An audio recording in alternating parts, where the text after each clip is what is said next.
So in this session, we will cover the vector set. Yes, collecting vectors into mathematical bags. Dear friends, vector set, it is a simple collection of vector.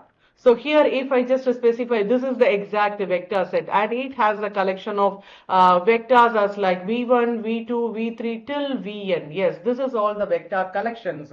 And think of it as putting a vector into a bag. That is what vector set.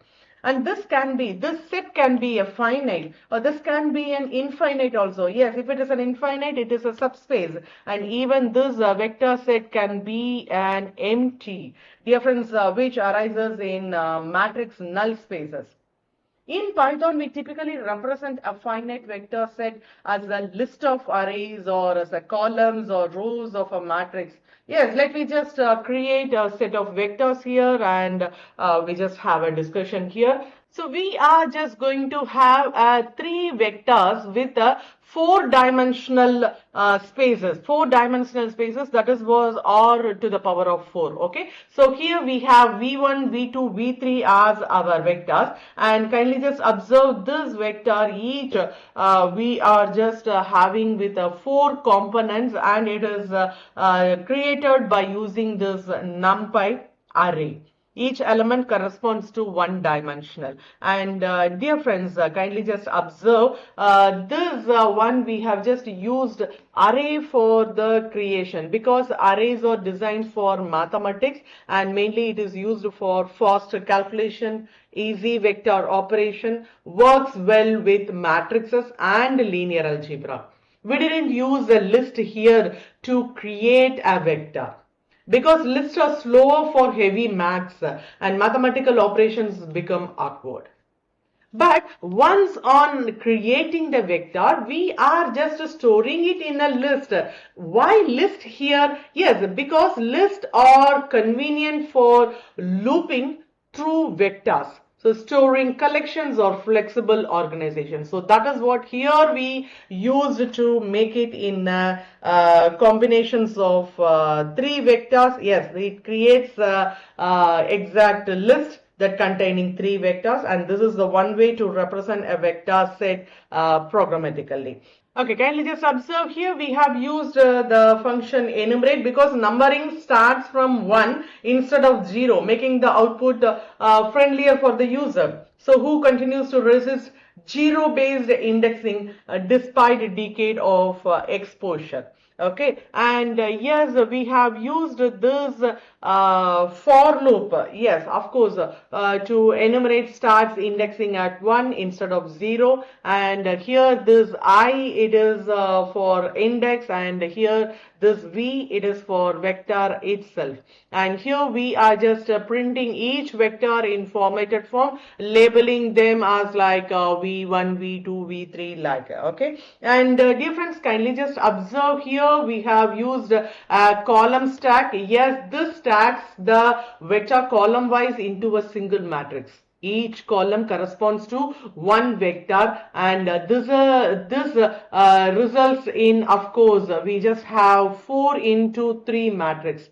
And kindly just observe, dear friends, that can be printed here by using this matrices. Okay, so matrix representation, and next it just shows the shape of this matrix, and with the shape 1.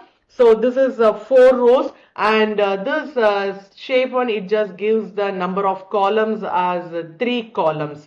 Let me just execute it and view the output. Kindly just observe, dear friends. So here we are having, yes, we stored 4-dimensional values in the vectors. That is 4 vectors in a vector set v1, v2 and v3. So totally we have 3 vectors, and kindly just observe how this happens in a programmatical manner. It is yes, here we go with this is our matrix, and here we have v1, v2 and v3 as our result. Okay, and when on just storing, yes, it just made it into the 4 into 3 matrices. That is 4 rows with 3 columns, where each column is a vector. Dear friends, the matrix representation is far more common in practice because it enables efficient linear algebra by using NP dot lean algebra. Okay, this is what the exact routine.